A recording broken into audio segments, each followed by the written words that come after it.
بسم الله الرحمن الرحيم.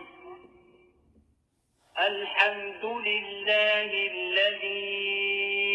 أنزل على عبده الكتاب ولم يجعل له عوجا قيما لينذر بأسا شديدا من لدنه ويبشر المؤمنين الذين يعملون الصالحات أن لهم أجرا حسنا ماكثين فيه أبدا وينذر الذين قالوا اتخذ الله ولدا ما لهم به من علم ولا لآبائهم كبرت كلمة تخرج من أفواههم إن يقولون إلا كذبا فلعلك باخع نفسك على آثارهم إن لم يؤمنوا بهذا الحديث أسفا إنا جعلنا ما على الأرض زينة لنا لنبلوهم أيهم أحسن عملا وإنا لجاعلون ما عليها صعيدا جرزا أم حسبت أن أصحاب الكهف والرقيم كانوا من آياتنا عجبا إذ أوى الفتية إلى الكهف فقالوا ربنا آتنا من لدنك رحمة وهيئ لنا من أمرنا رشدا فضربنا على آذانهم في الكهف سنين عددا ثم بعثناهم لنعلم أي الحزبين أحصى لما لبثوا أمدا نحن نقص عليك نبأهم بالحق إنهم فتية آمنوا بربهم وزدناهم هدى وربطنا على قلوبهم إذ قاموا فقالوا ربنا رب السماوات والأرض لن ندعو من دونه إلها لقد قلنا إذا شططا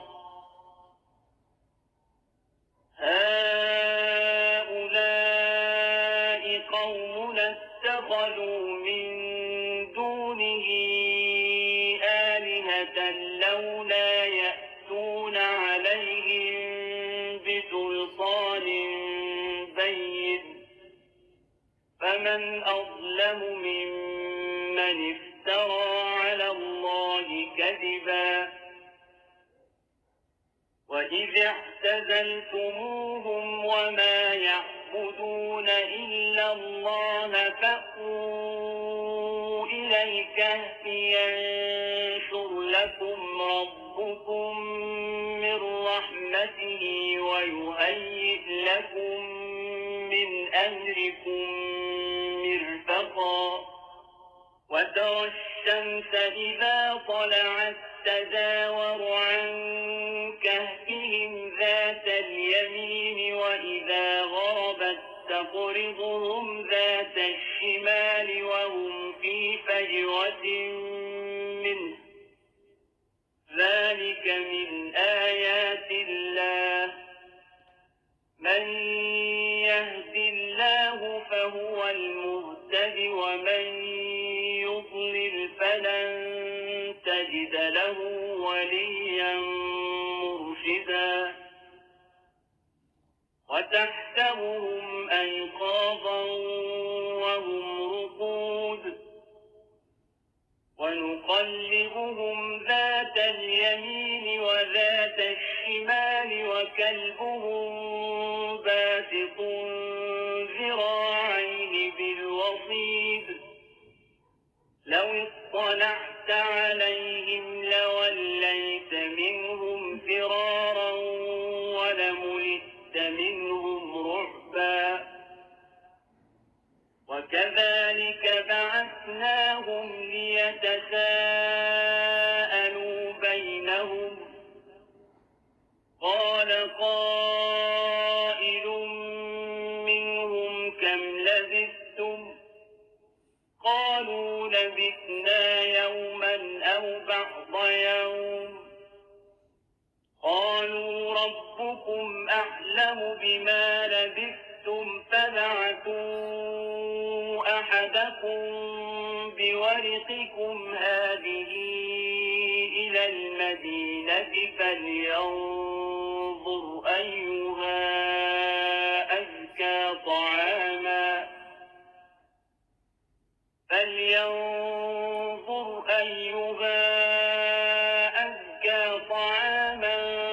فليأتكم برزق منه وليتلطف ولا يشعرن بكم أحدا إنهم إن يظهروا عليكم يرجموكم أو يعيدوكم في ملتهم ولن تفلحوا إذا أبدا وكذلك أعثرنا عليهم ليعلموا أن وعد الله حق وأن الساعة لا ريب فيها إذ يتنازعون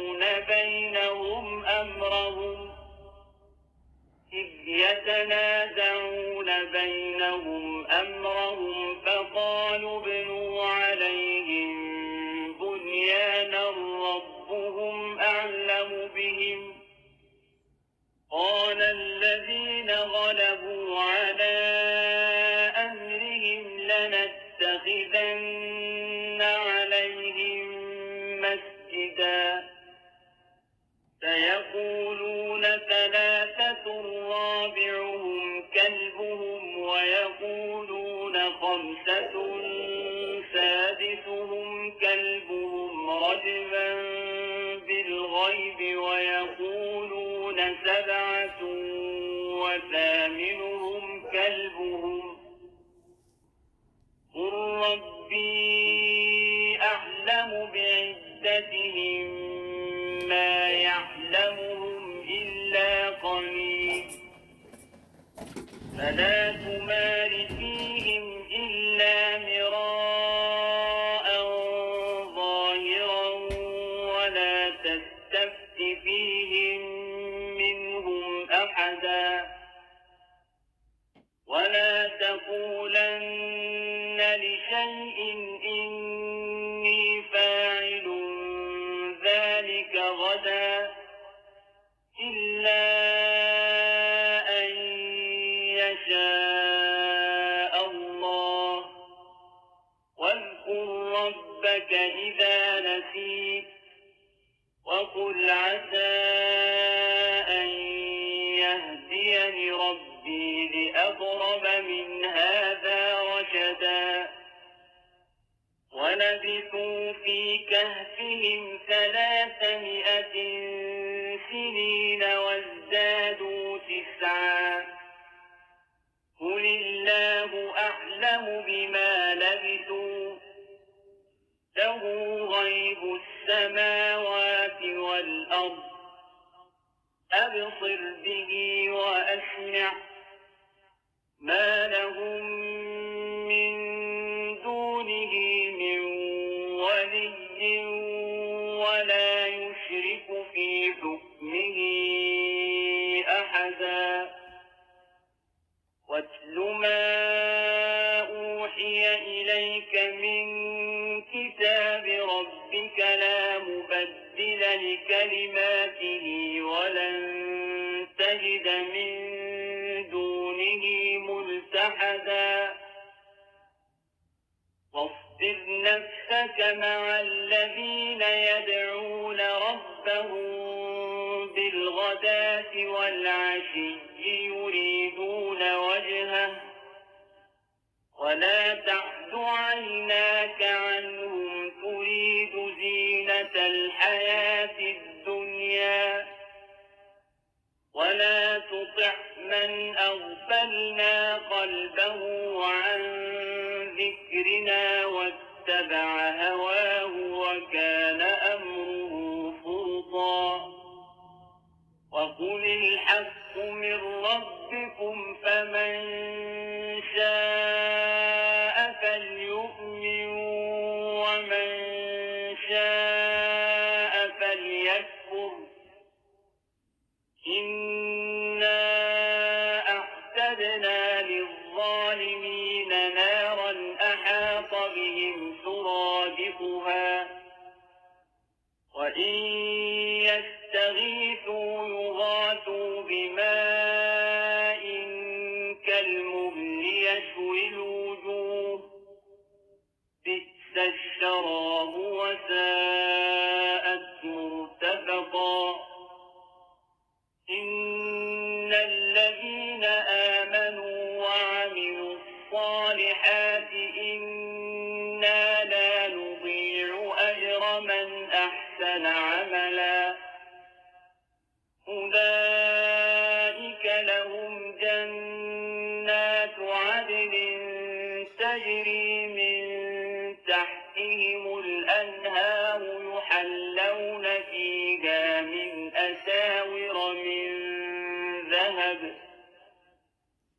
يحلون فيها من أساور من ذهب ويلبسون ثيابا خضرا من سندس وإستبرق متكئين فيها على الأرائك نعم الثواب وحسنت مرتفقا واضرب لهم مثلا رجلين جعلنا لأحدهما جنتين من أعناب وحففناهما بنخل وجعلنا بينهما زرعا كلتا الجنتين آتت أكلها ولم تظلم منه شيئا وفجرنا خلالهما نهرا وكان له ثمر فقال لصاحبه وهو يحاوره أنا أكثر منك مالا وأعز نفرا ودخل جنته وهو ظالم لنفسه قال ما أظن أن تبيد هذه أبدا وما أظن الساعة قائمة ولئن رددت إلى ربي لأجدن خيرا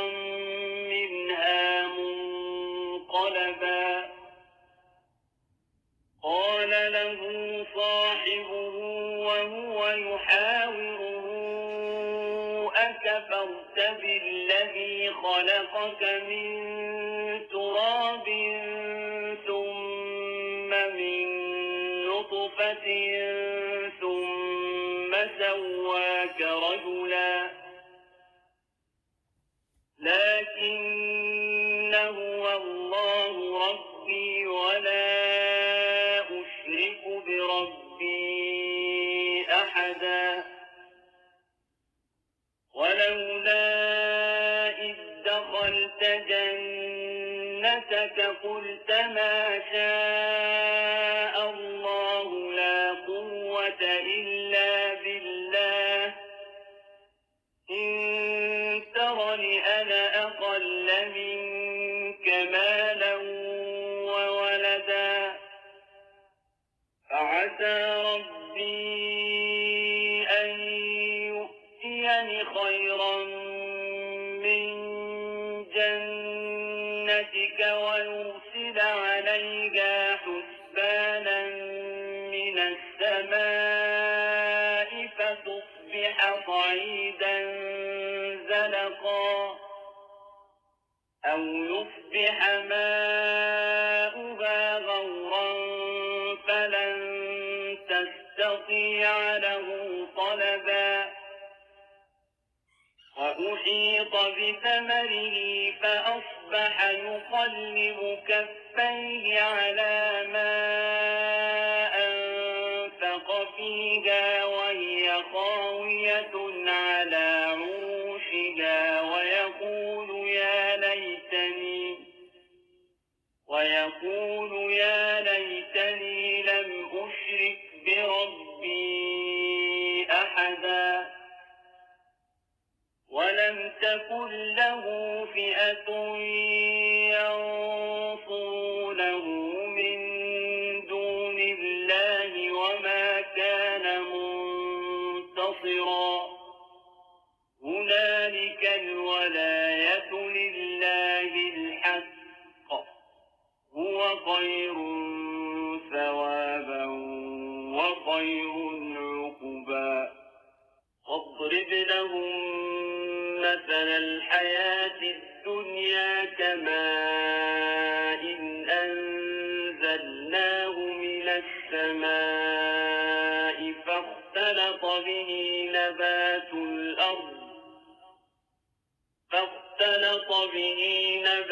الأرض فأصبح هشيما تذروه الرياح وكان الله على كل شيء مقتدرا المال والبنون زينة الحياة الدنيا والباقيات الصالحات خير عند ربك ثوابا وخير أملا ويوم نسير الجبال وترى الأرض بارزة وحشرناهم فلم نغادر منهم أحدا وعرضوا على ربك صفا لقد جئتمونا كما خلقناكم أول مرة بل زعمتم أن لن نجعل لكم موعدا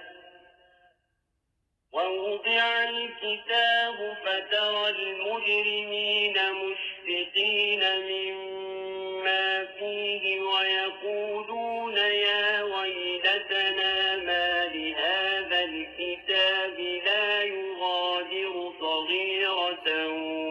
ولا كبيرة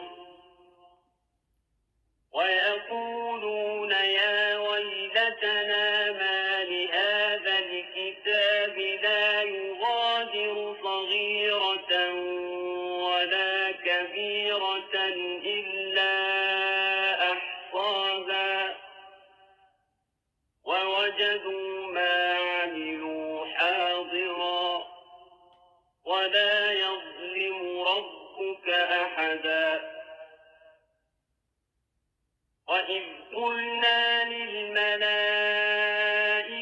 اسجدوا لآدم فسجدوا إلا إبليس كان من الجن ففسق عن أمر ربه أفتتخذونه وذريته أولياء من دوني وهم لكم عدو بئس للظالمين بدلا ما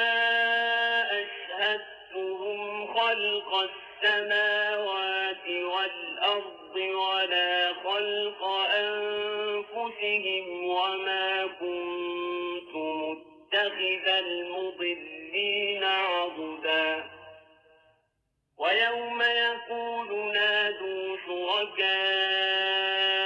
الذين زعمتم فدعوهم فلم يستجيبوا لهم وجعلنا بينهم موبقا ورأى المجرمون النار فظنوا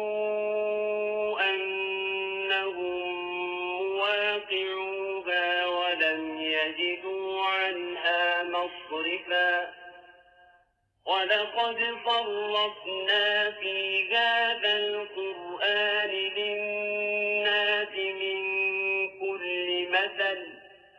وكان الإنسان أكثر شيء جدلا وما منع الناس أن يؤمنوا إذ جاءهم الهدى ويستغفروا ربهم إلا أن تأتيهم سنة الأولين أو يأتيهم العذاب قبلا وما نرسل المرسلين إلا مبشرين ومنذرين ويجادل الذين كفروا بالباطل ليدحضوا به الحق واتخذوا آياتي وما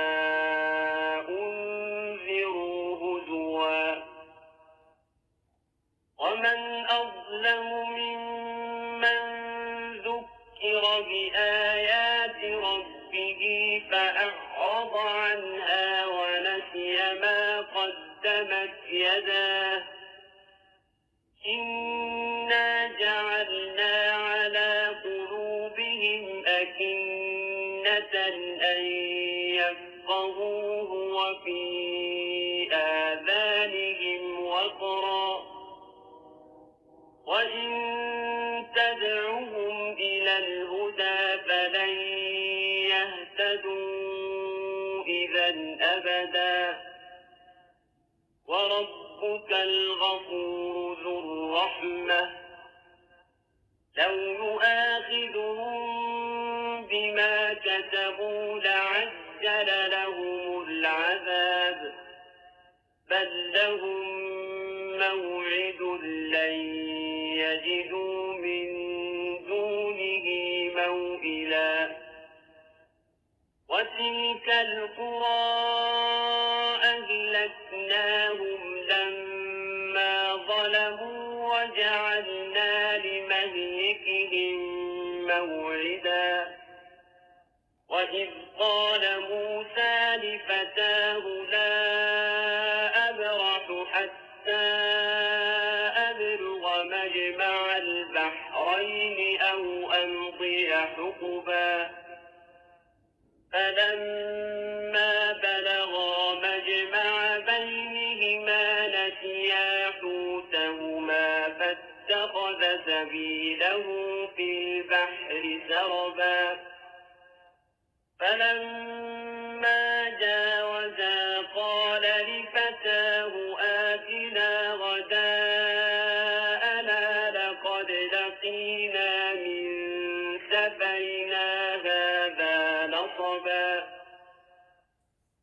قال أرأيت إذ أوينا إلى الصخرة فإني نسيت الحوت وما أنسانيه إلا الشيطان أن أذكره واتخذ سبيله في البحر عجبا قال ذلك ما كنا نبغ فارتدا على آثارهما قصصا أوجدا عبدا من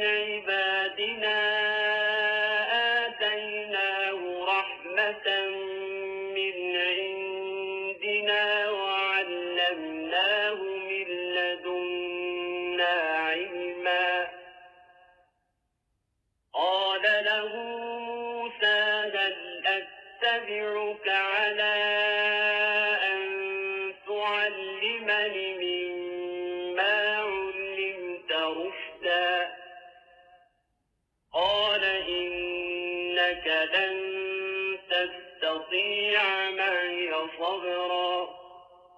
وكيف تصبر على ما لم تحط به خبرا قال ستجدني إن شاء الله صابرا ولا أعصي لك أمرا قال فإن اتبعتني فلا تسألني عن شيء حتى أحدث لك منه ذكرا فانطلقا حتى إذا ركبا في السفينة خرقها قال أخرقتها لتغرق أهلها لقد جئت شيئا إمرا قال ألم أقل إنك لن تستطيع معي صبرا قال لا تؤاخذني بما نسيت ولا ترهقني من أمري عسرا انطلقا حتى إذا لقيا غلاما فقتله قال أقتلت نفسا زكية بغير نفس قال أقتلت نفسا زكية بغير نفس لقد جئت شيئا نكرا قال ألم أقل لك إنك لن تستطيع معي صبرا قال إن سألتك عن شيء بعدها فلا تصاحبني قد بلغت من لدني عذرا فانطلقا حتى إذا أتيا أهل قرية استطعما أهلها فأبوا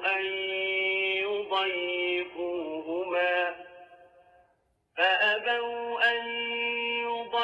يضيفوهما فوجدا فيها جدارا يريد أن ينقض فأقامه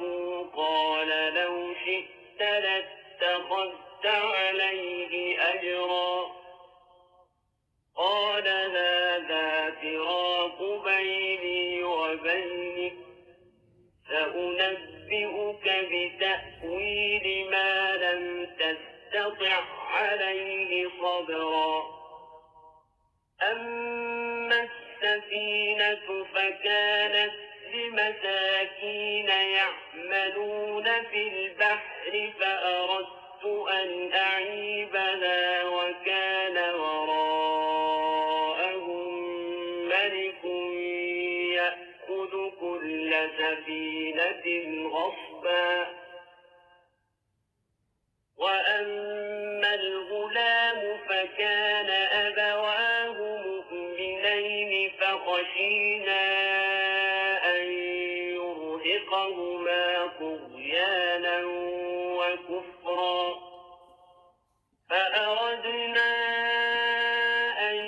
يبدلهما ربهما خيرا منه زكاة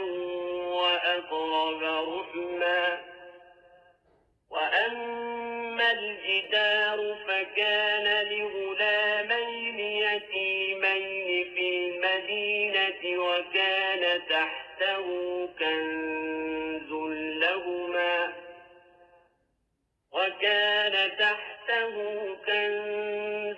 لهما وكان أبوهما صالحا فأراد ربك أن يبلغا أشدهما ويستخرجا كنزهما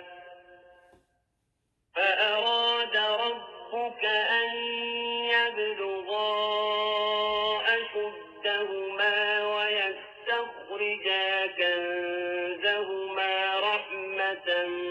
من ربك وما فعلته عن أمري ذلك تأويل ما لم تسطع عليه صبرا ويسألونك عن ذي القرنين قل سأتلو عليكم منه ذكرا إنا مكنا له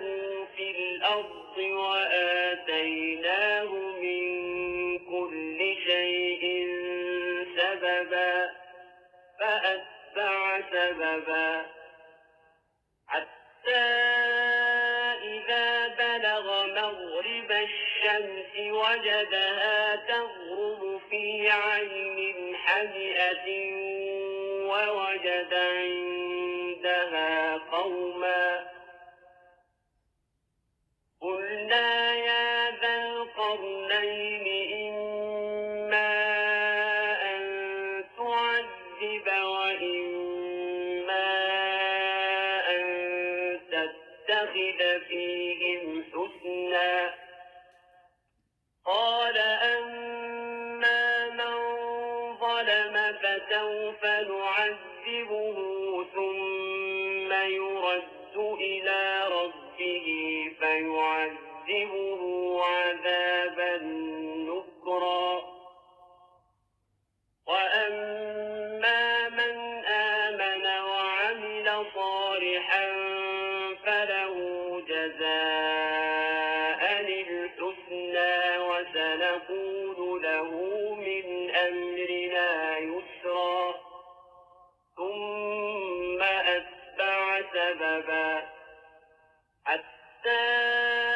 إذا بلغ مطلع الشمس وجدها تطلع على قوم لم نجعل لهم من دونها سترا كذلك وقد أحطنا بما لديه خبرا ثم أتبع سببا حتى إذا بلغ بين السدين وجد من دونهما قوما لا يكادون يفقهون قولا قالوا يا ذا القرنين إن يأجوج ومأجوج مفسدون في الأرض فهل نجعل لك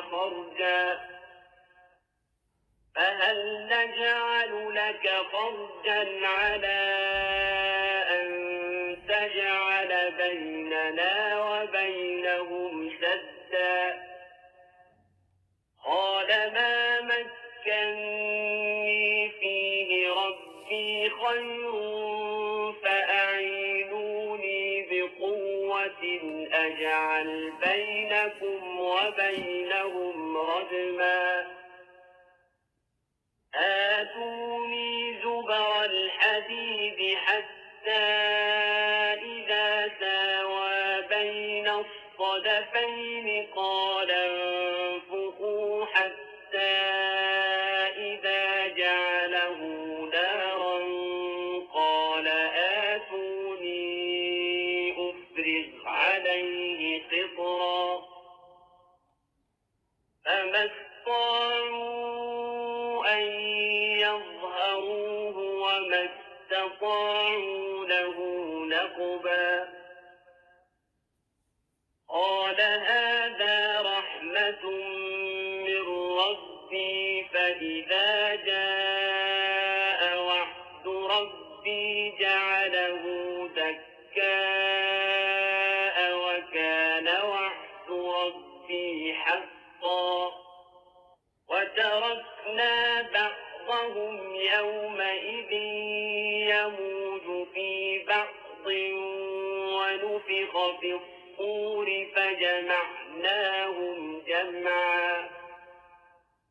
وعرضنا جهنم يومئذ للكافرين